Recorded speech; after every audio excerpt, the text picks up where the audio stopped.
am testing out a new method today, so bear with me, Matt. I'm getting there. All right.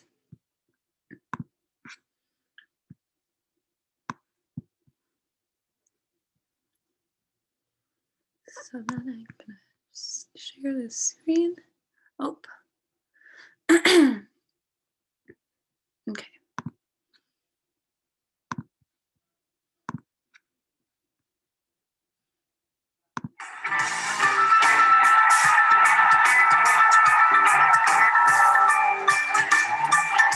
Hello, ladies and gentlemen, and welcome to Women, Wine, and Song podcast. This is Allyce, your host, and I want to say thank you to Jamcast Network for putting this on, and of course, my guest today, Stephanie Brown. A big thank you to you, and here we go. We're going to get started.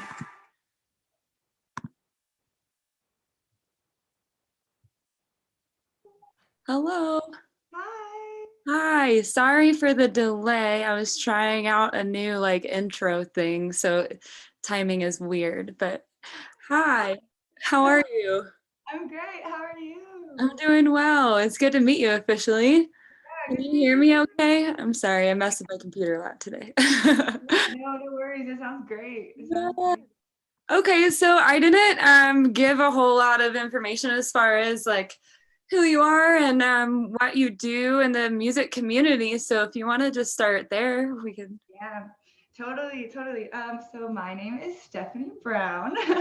I have been involved in the industry in a lot of different ways, as far from performing, doing flow arts, to doing stage handing, to working security.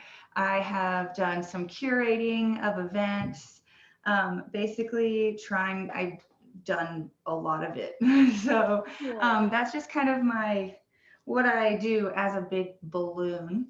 But I would love to kind of just talk about just my evolution in the industry and just the lessons that I've learned, because I like to learn things the hard way. So I'm the same way.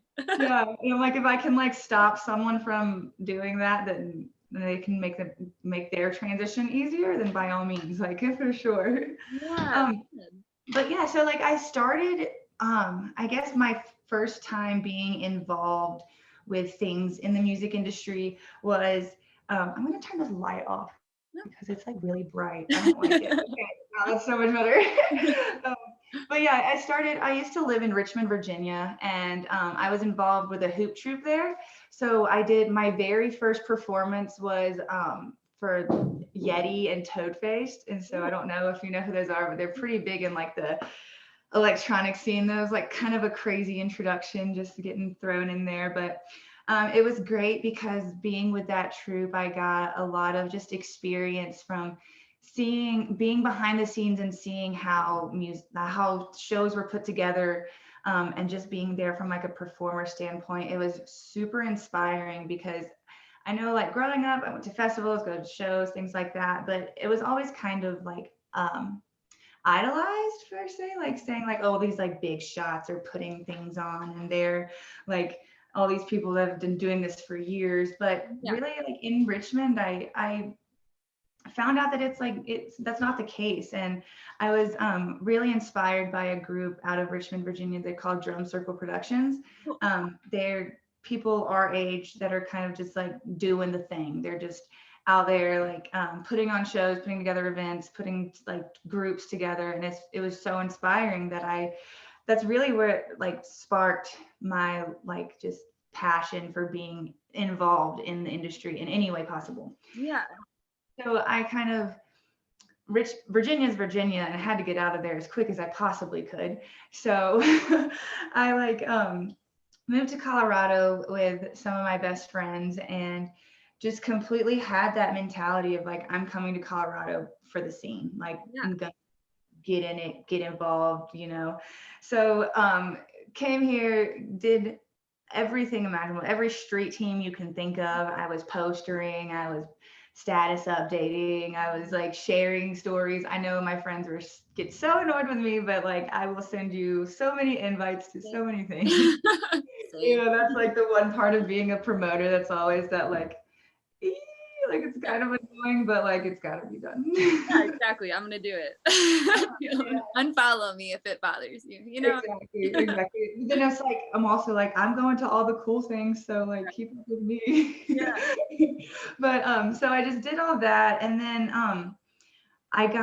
I did my first hoop performance here with my best friend Wanda up in Fort Collins. I'm in And Fort Collins. yeah, we did it at Podast. It was so great. That was my first performance. So it was kind of great going from being in Richmond to being a part of a team that me and Wanda, we just kind of connected with these two other girls up in Fort Collins, and we performed up there. And then that kind of sparked me and Wanda to kind of have this idea to create a flow collective of ourselves, because that was our first performance. But after that, it's kind of difficult to get to performing, especially to the level where we wanted to be at. It was hard to kind of get in places, and especially being new to Colorado, being new in the scene, I was just like that face, and I was just like, hey, I'm here, like put me on stage, please.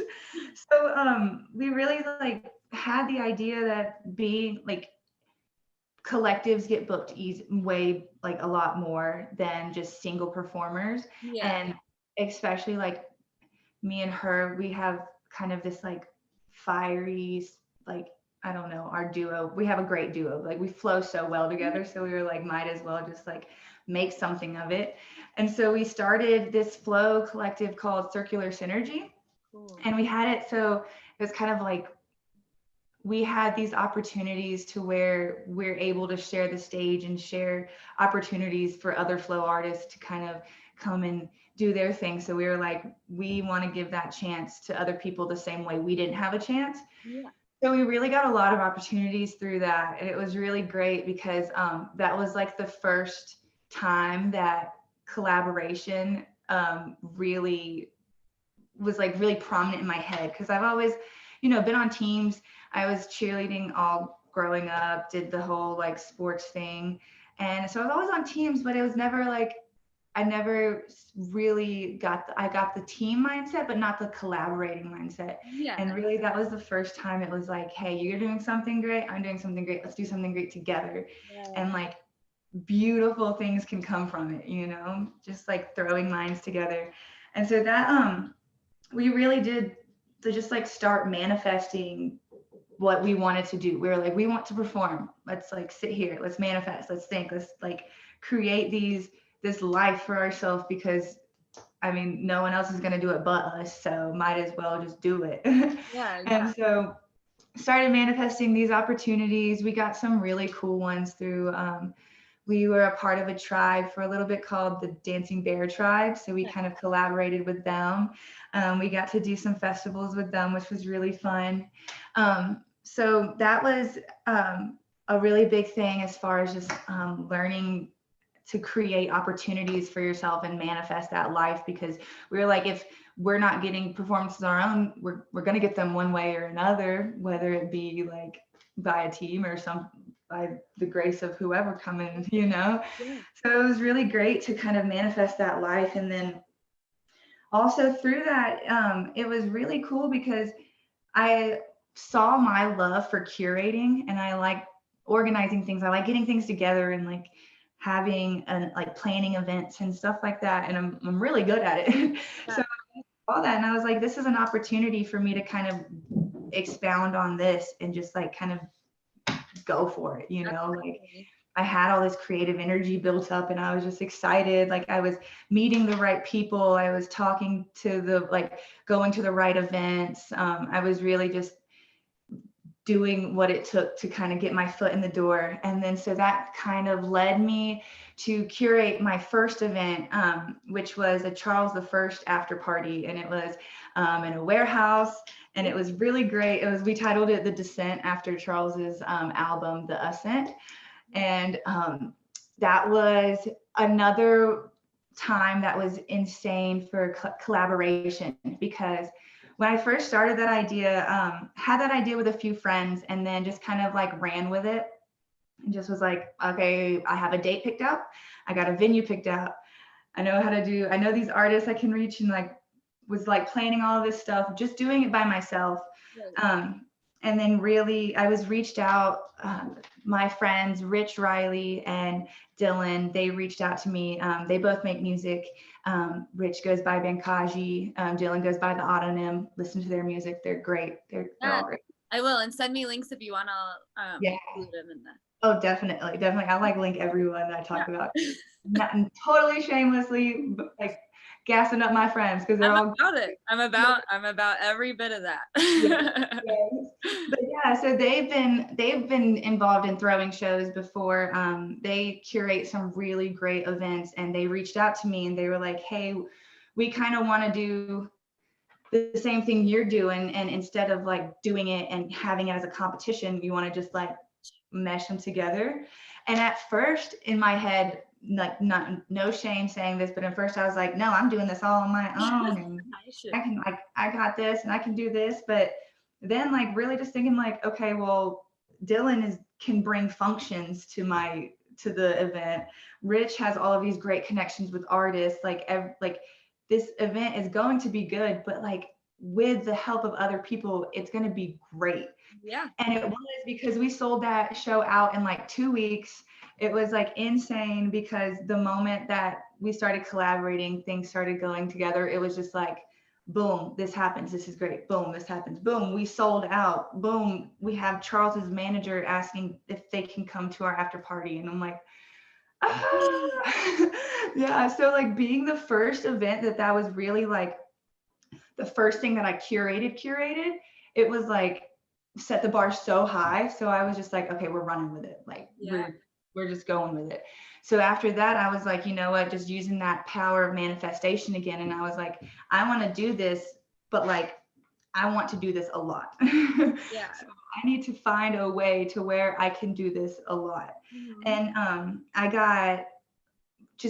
I'm a part of this Facebook group, and it's just full of gals on Facebook. And I just kind of had this thought in my head about just getting involved with a group that had already been doing things like, such as like the First Friday events and stuff. Yeah. So I just kind of posted out onto the group and being like, hey, I want to start curating events. I want to do this. What's up? Like if anyone has any kind of leads, if anyone has any suggestions, I am completely lost here. I don't know what I'm doing. I want to do this though. Yeah. And so my girl Rue messaged me. Okay, And so you are talking about the Betches. yes, I sure am. Yes. So then, yeah, my friend Rue, she owned the Release Studio, and it was on Santa Fe at the time. And so it was a Friday, and she was like, "Hey, I'm having this First Friday event. Come down, say what's up, like let's chat." So I went down there again, just kind of like blank sheet, just like I don't know what to do, how to communicate what I want to do. I don't know anything. But I'm just I gonna just try to want go for it. to. Yeah, exactly. I was like, I'm just like throwing it out there, just doing it. Yeah. So went and met her. We like talked about First Friday events because they're monthly and these other things that she had planned. And she was kind of doing the whole studio by herself, so she really couldn't do these events. And I was like, I got you. So yeah, I was so excited because she just kind of like gave me the reins on it, and that really was like great for me at that point because I think she is like one of the sole people that when I think about like where I've come from, she was the one that gave me that opportunity and like gave me that confidence boost and was just like, I know you can do this. Like I trust you. I see your vision. I see your movement, and like go for it. Yeah. And so it was great. Like it was amazing. I got to do like every month. I think I worked with her from January through like October of that year and did her monthly events. We threw some after parties there, and it was great. It was such a good learning experience, and it was a good no pressure like environment. It was kind of just very, very just like open and loving, and she was willing to accept any idea that I had, and it was great to spark that creativity and like movement through that. And that also just kind of like kept my like ambition going because I was excited. I was seeing all of these things I was doing. I was able to like create a platform to where my friends could come and flow, and we had like I had one day where it was like all locals that would play, and they were just like just maybe some of it was their first time introducing their music to people, and they were like first time playing, and it was amazing to just be on that side and being like, yes, I can do this for my friends. Yes, exactly. So yeah, it was really really great. Like it was cool just to like keep that train rolling, and I did some more warehouse after parties, and I also did like what was it? I did some shows at your mom's house. Nice. Yeah, we did a lot of things there. We did a like a flow art showcase, which was really cool at your mom's house. Awesome. Yeah, that one was fun. We had like a bunch of people, and we had like a pre-sign up sheet. So all the artists would have like a song they picked, and they would cue it up, and it was like real time stage lights, the whole thing. So it was Yeah. like it Like was karaoke, but for flow. yeah. Oh yeah. So cool. It was so great. So like I people got into it so much. Like my friend Taylor, she like did the whole thing, like wore the wig, did the whole costume, got like all into it. I was like, this is so great. Like I loved it just because I kind of just reverted back to that feeling of not having a place or platform to showcase what you do, even if it's like nothing small, like it's something you like you're flowing, you want to showcase it to someone, something, somewhere. And Yeah. just being able to provide that platform was so cool. It was so great. um, I also did a lot more collaborations with a bunch of different groups and different people. I worked with Pineapple Productions. Those are some of the greatest people I've ever got to work with. I got to book them their first like event thing that they did kind of in Denver, and we had this house in Morrison, and it looked like the glass. We did the stage right in front of the glass, which looked out of the city lights. It was epic. It was yeah. We were planning on doing the second version of that one right before COVID hit, which like. But you know what you're gonna do.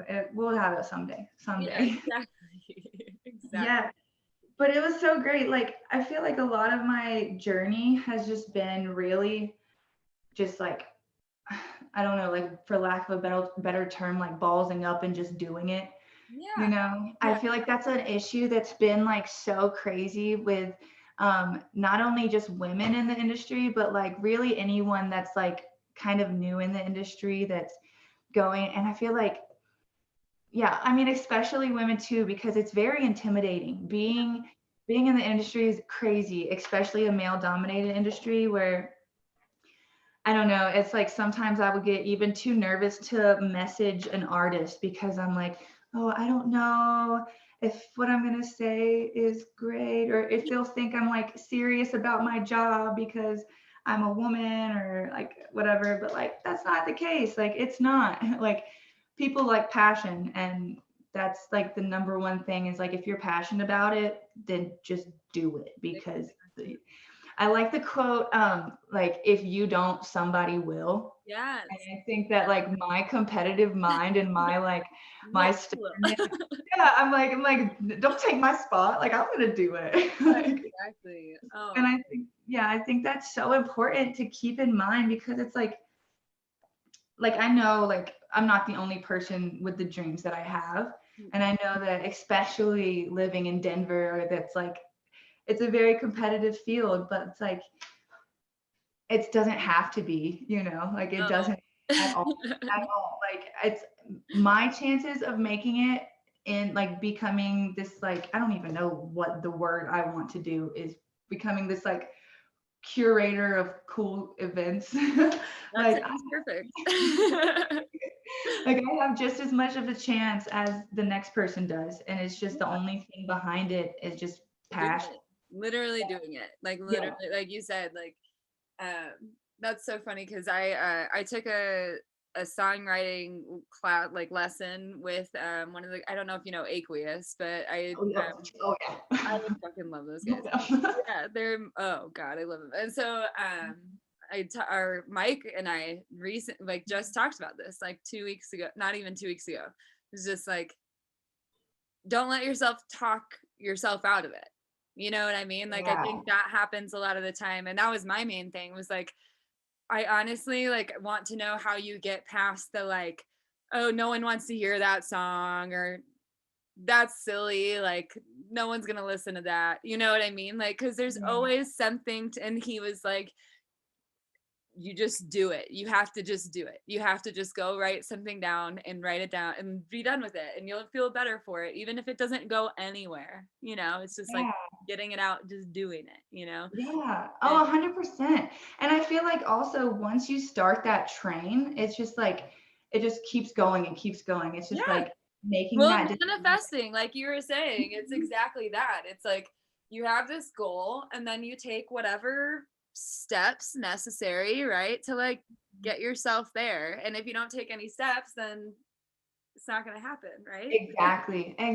And I think that a lot of times there's this like false realization about manifesting. I think that like people are just like, oh, like, I want to make this happen. I want to make this happen. I want to make this happen. I want this to happen. But it's like, you can't do that and then just sit back and like stay in that timid area of just being like, okay, I'm just going to totally solely rely on the universe to this happen, because like it'll start working. It'll work in your favor. It'll throw that out. But it's like, in no way, shape, or form are you going to get the results that you actually want unless you just take that step. Like, hey, yeah, you're scared. Like, if you like, I'm scared to throw my hoop in front of people. What if I mess up? Oh, I'm scared to curate this event. What if like something goes wrong? Or I'm scared to like reach out to this because like, what if they say no? Like, it's just, you have to do it. And it's as hard as it is, because I know just like the like just do it is such just like a simple phrase, and it's so simplified, but people tend to people being myself as well, tend to overcomplicate it like hardcore. And it's just like, oh, well, if I do make this, I have to do this, and then I have to this, and then what if, and then like, no. No, like, do the one thing and see what happens. Exactly. Like, don't worry about things like the what ifs, or if things will work out to this way. It's like, if you're taking that step to just kind of say like, fuck it, let's run it. It will work out. And it's like, so many times in my life, I'll like sit back and I'll just like take a second and be like, whoa, like this is so cool. Like, I manifested this like 3 months ago, and boom, boom, like life is tight right now. Seriously, I feel that way kind of about the actual posts that I made on Facebook that got me interviewing you, right? Like, I don't even remember who tagged you at this point. Oh, Garrett. Oh, it was Garrett. Okay. That makes sense. Yeah, and I was I was manifesting too, and I was like, okay, my goal is 2 interviews with women I don't know in the month of January. And then I got 78 when I'm like, all right, we're doing the thing. And we're straight up doing the thing, you know, like I have 22 scheduled so far. I'm like, that's bonkers. Yeah. And it's so crazy too, whenever that does happen, more often than not, if you're like from your core just being like, all right, this is gonna work, it's gonna work in like such an abundance that you're like, whoa.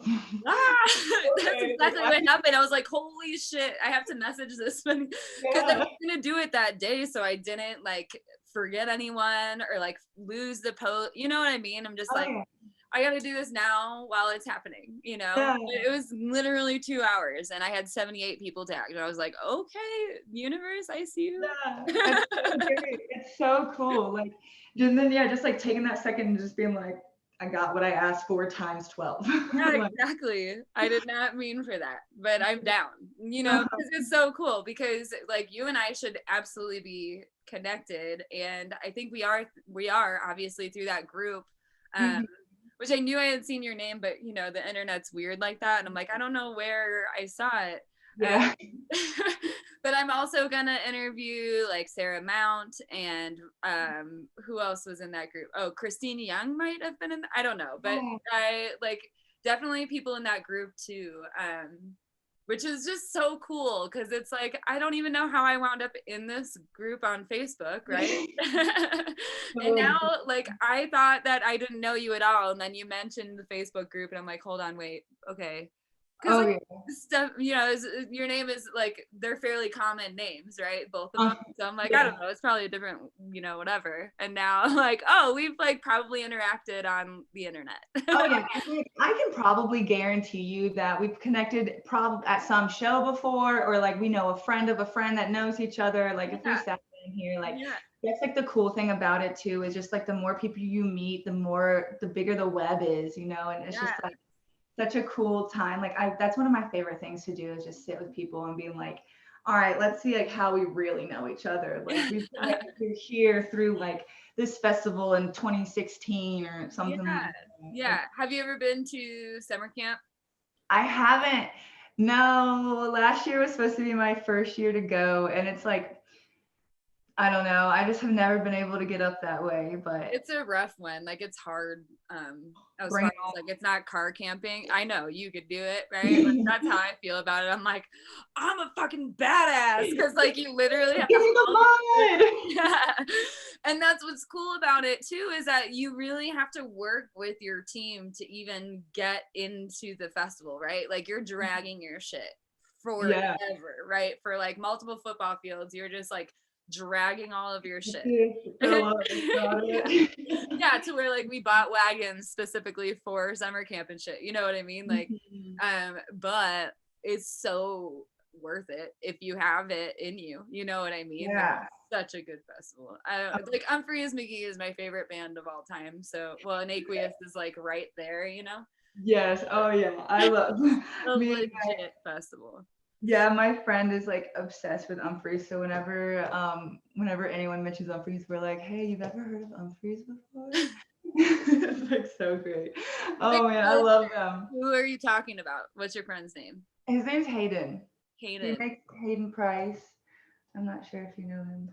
That name is super familiar, actually. Again, probably if we sat down here, we probably know through the jam scene, especially like so many people.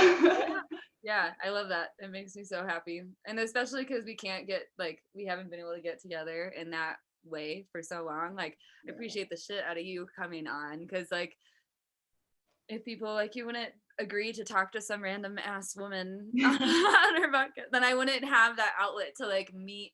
That's what I miss. Like, besides, obviously we miss the music, right? But like another major part of all of that is just like shooting the shit with strangers that love the same thing you love, you know? Like we're here for the same reason. You know? In the crowd and just like looking over to someone and just be like, oh my God, are we best friends now? I went to like a socially distanced show where you had to like sit at the table and it was nice. Yeah, it was at Cervantes. I went back to Cervantes. Oh, nice.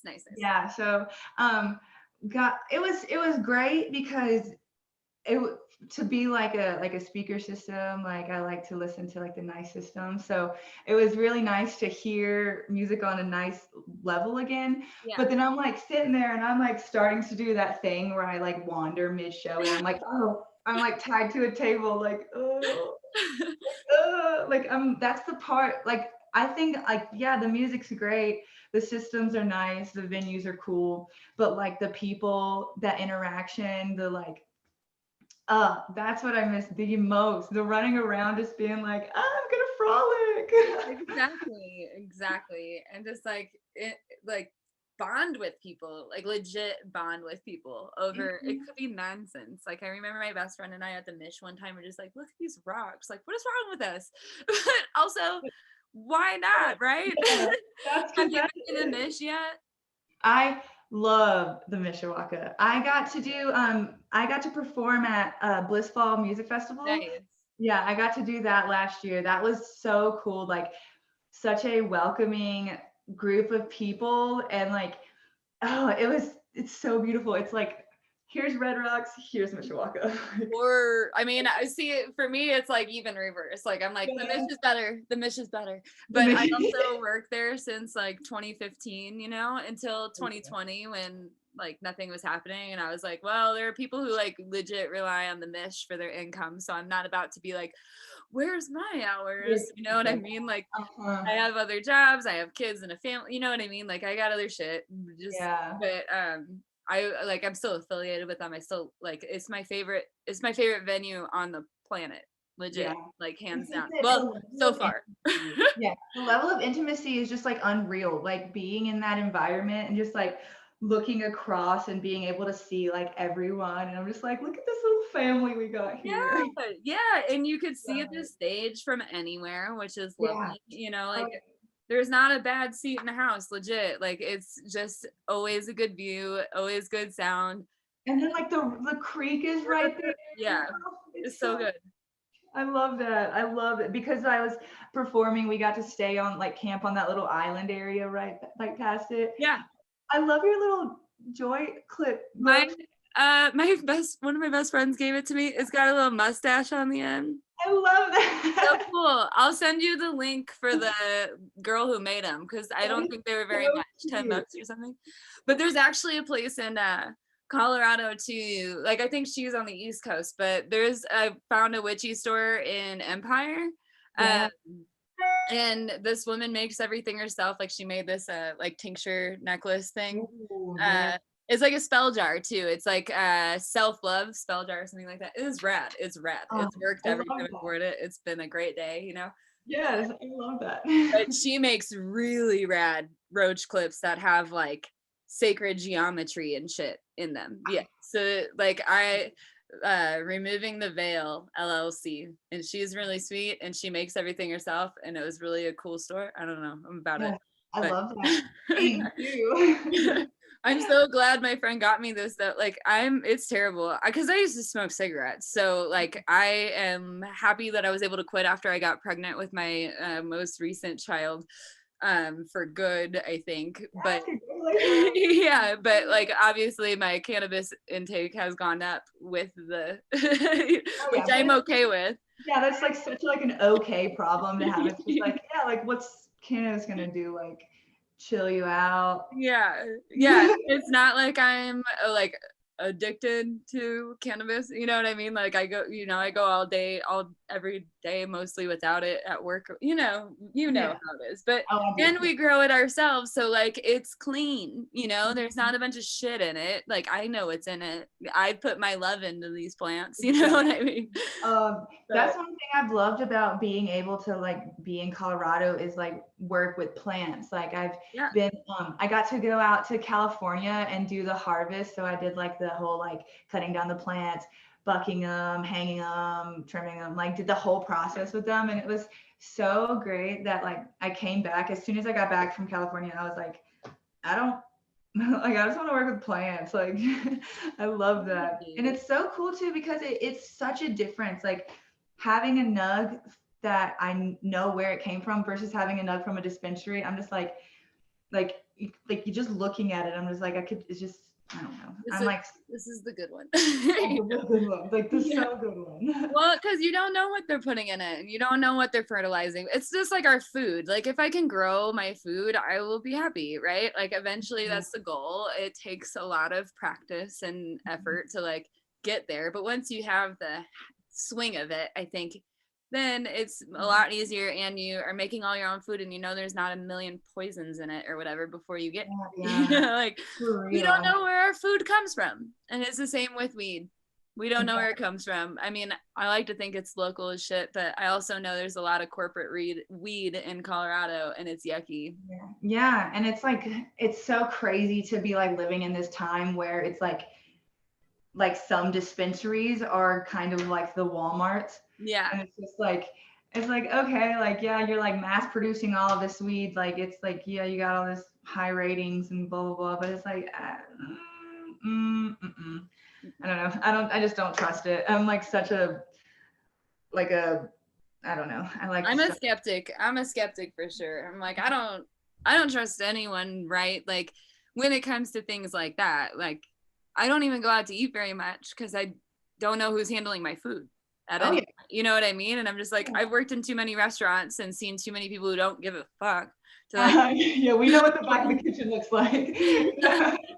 oh my God, there was one place in Indiana I worked at where I met the girl who gave me this, but we both worked at the same place for like 3 months or something. And it was fucking terrible. Like they would smoke cigs in this kitchen while they're cooking. And they'd be like, they'd cut raw chicken and then go like handle a cooked pizza. You know what I mean? Like with their, like without washing or changing gloves or any, like most of the time they didn't have gloves and they just wouldn't wash their hands either. I'm like, this is fucking gross. You know? Or they would have the servers making their own like salads and shit. But if you're busy, you don't have time to like stop and wash your hands first and then go get your salad made yourself while you're getting sat 3 more tables. You know what I mean? Like, so you're like touching money and then putting your hands in the set. It was fucking gross to where I'm like, I don't, nope. Dude, yeah, I feel I've been in the service industry since I was like 16. So I've been all from like the fine dining to like the diner side of it. And that was the same way. Like we had like this one place I worked at in college, it was like we had the kitchen, but the front of the kitchen opened up to the dining area. But then like the back of the kitchen was just like into the back. So the stove was like the area that had like half in, half out. And I literally remember we had a GB set up back there, a little gravity bong thing. And so we just like make an order, run into the back, like blow it out into the kitchen. No one cared. Like it was okay. Like my supervisors were the one that was supplying the weed, so it was fine. It was like things like that. Like I don't go out to eat that much either because like I don't know. I think we know how it is, and I'm just like, especially now, I'm like I don't. I like to know where all of my things come from. Right. And also I'm a fucking snob about service too, right? Like because I was in the industry for so long that I'm like, why didn't they bring out our drink when they did? You know what I mean? Like, why do we not have silverware, but we all have food? You know what I mean? Like, it annoys the shit out of me. This is like 101. You know what I'm saying? Like I got out of the industry because I don't want to relive all of that. Like, I think my mind immediately goes to that. Like, I have such a people watching problem. So I'll be like sitting there and I'll just be like watching a server, and I'm like, look at your flow. Like this. Why did you go to one table and then go back and then come to why didn't you just go to all your tables at once and then go get your shit and then come back? Like what? Why? Right. And I think it's funny now because that's like I can't help. That's literally that's like what you do when you go to restaurants, right? Like that's what I do. I'm like, oh gosh, or like they're fucking slammed. Like leave them 30%, dude. Like they're getting treated like shit. You know, like I could totally tell if it's one of those where like this is definitely not how busy we normally are. You know, like we went out to eat in a mountain town on Christmas Eve and went to the only like Chinese food restaurant there was in Jackson, Wyoming. And it was, I mean, they had like a 2-hour wait for online orders and shit. There was 3 people working, like waiting tables. And then there was like motherfucking 2 people in that kitchen. And it was slammed, dude. Like we waited for the table for 40 minutes, but we were like, they're open for 3 more hours. And we have literally, like, we camp in a van and it was winter. So it's like, we have nothing to do, you know, nowhere to be. So whatever. But everyone else was like a nightmare, you know, like this is it's been so weird coming back. Like we went out to eat like the other day and just like seeing how things are, and it's like so different from restaurant to restaurant now. Because it's like I don't know, I go to some restaurants and it's like nothing's changed except for they wear a mask. And then I'm like, okay. And then some restaurants are like no touching anything, like we'll give you individual salt and pepper packages, and it's just so weird how things have like adapted to the and you time. have to ask every time you go anywhere, like or look around for a site, like what's the rules here? For real. We had a friend that like, I mean, Florida is a completely extreme case, but I had a friend come visit us from Florida like a few weeks ago, and he was just like, the first thing that he said was just like, all right, so like I don't really know, but like, what is the deal around here? How do I do, like, how do I like do, and like, we ended up like going just to get, I think we got like snarfs to go or something like that. And like walked in, like had the mask. And then he was just like, I was like, yeah, you have to wear it here. You got to wear it here. This isn't Florida. It's just Oh, wild. Florida would be a hard one because you have so many people that are just like straight up vacationing and shit. Like, so that like they're from all over the world, you know, and it's like, how do you make sure everyone know? And I think they rely so heavily on these things, tourism and everything, that they have to be more lenient in order to Oh, like yeah. survive financially as a state. You know what I mean? Yeah, definitely. Because I feel like they would also, because it is so touristy, I feel like a 90% of their time would be to like regulate all of it, Yeah, or they could just make money off of it, which is yeah, like, I exactly. understand, but like, It sucks because we're sitting here like, yeah. I want to go out. I'm ready to go to Florida. I interviewed this woman, and actually her last name was Brown as well. Her name was Megan Brown, and she has worked for like Halloween and some other like Floridian festivals or whatever. But I was just like, so did you get like a lot of heat for having these? Because like they had one, it was called like Monster Mash. Yeah, Monster Mash in like, you know, October, close to Halloween anyway. And I know at Halloween we were shut the fuck down. Yeah, we got shut down quick before Yeah, Halloween. which I kind of caught on that they're just doing it at the holidays when people would travel and Yeah. be around a lot of people. I feel like that's why they did it, like, because they did it right before Halloween, right before Thanksgiving, and then kept it shut down through New Year's. Yeah. You know what I mean? I'm like, so that Yeah. makes total sense though. Like people are getting together, they're celebrating, so they're like getting tanked or like Yeah. other shit. You know what I mean? Like, Not, yeah, I get not it. like, would rather, because I mean, look, like in my mentality too, it's like, I get that everything's like, I want to be with my family for the holidays. I want to be like surrounded by people, like, and like, I get it. It's got to shut down, but Yeah, I know. We'll get past it. It's just, it's just one of those things. It's like your own sovereignty versus like trying to keep everyone safe, and like no one has guidelines for this shit. There's never been such a big population on the planet. So like yeah, anything we do is like not really going to be, I feel like, comparable to what might have happened, in the past. yeah, Because we just have yeah, so many fucking people. It's like, what are you gonna do? Like, it's gonna be here for a while. yeah, for real.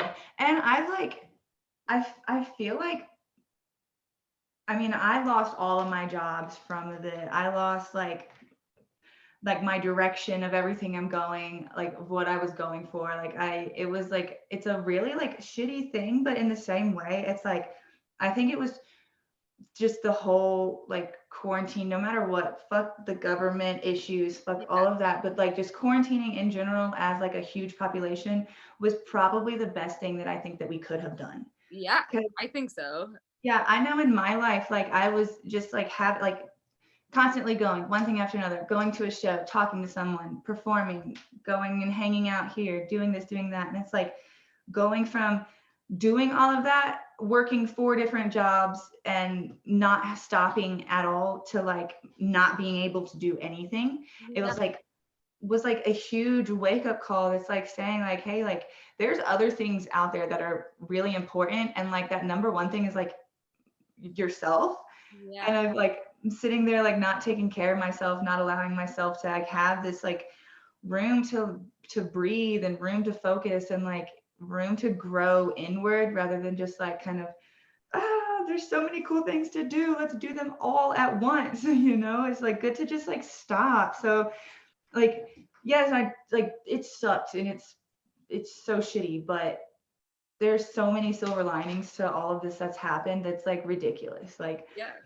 I've like, me personally, I've been able to like really do a lot of inward growth and realize things about myself that like kind of like sucked, going through shadow work and Yeah. like like loving those parts of myself that like I couldn't love before, and like realizing energy is so real, and like you can only give so much before you like are empty, and like having that time to like focus and like reset and recharge. And like I know one of the big things that I like wanted to like kind of stress while I was on here is just like being really grounded in yourself and not losing yourself when things do start getting good and things start going crazy, because I think that's what's happening to me right before this like quarantine COVID shit happened. It was like getting to the point where I lost sight of what my main goal was and like why I started throwing shows and performing and being in the scene in general.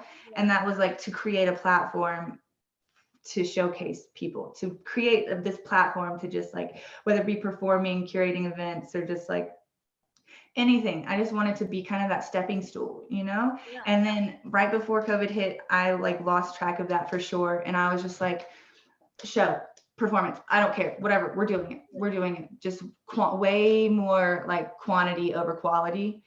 And so it's been like super great to kind of refocus that back, because I'm like, been surrounded by a lot of really, really inspiring people lately. Some of my friends, they threw this like retreat, like wellness retreat thing, like a few weeks ago.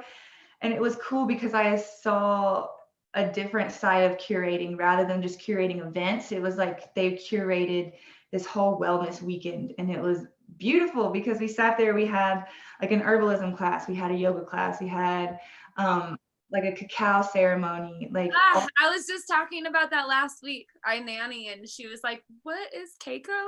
And I'm like, I think it's cacao, but I could be wrong. But I think it's cacao, you know. And she like totally Googled it and asked him to say it, and it was cacao, you know. And yeah. so she was like, "How do you know? Like, what is it?" And I was like, "I mean, it's really good for you if it's pure, like, you know." And I know people do, you know, rituals and ceremonies with it the same way they do tea, you know.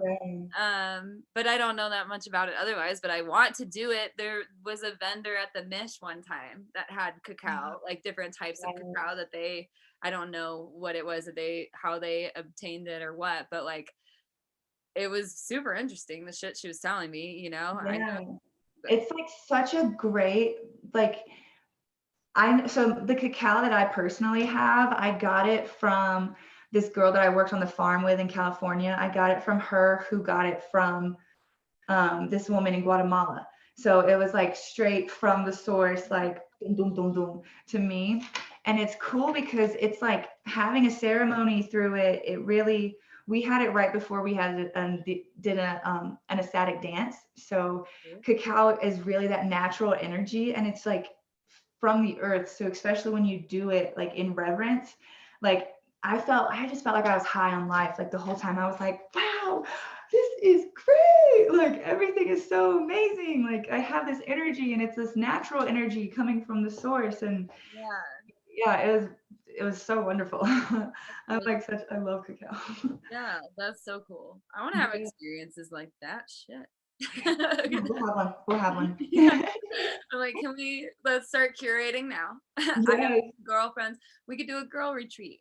I have so many girlfriends that would be down to do that. We've been 100%. Because I left that weekend and I was just like so motivated, because I was like, I have all of this energy still from being like all of this ambitious energy from all of the shows, and like, but I want to make sure that I have that purpose, and that like my first intention of like being that platform and creating this like safe space for people to like be themselves, create, like express themselves freely. And it's like, hey, you can do like all, like you can do it, you can just do it, you know.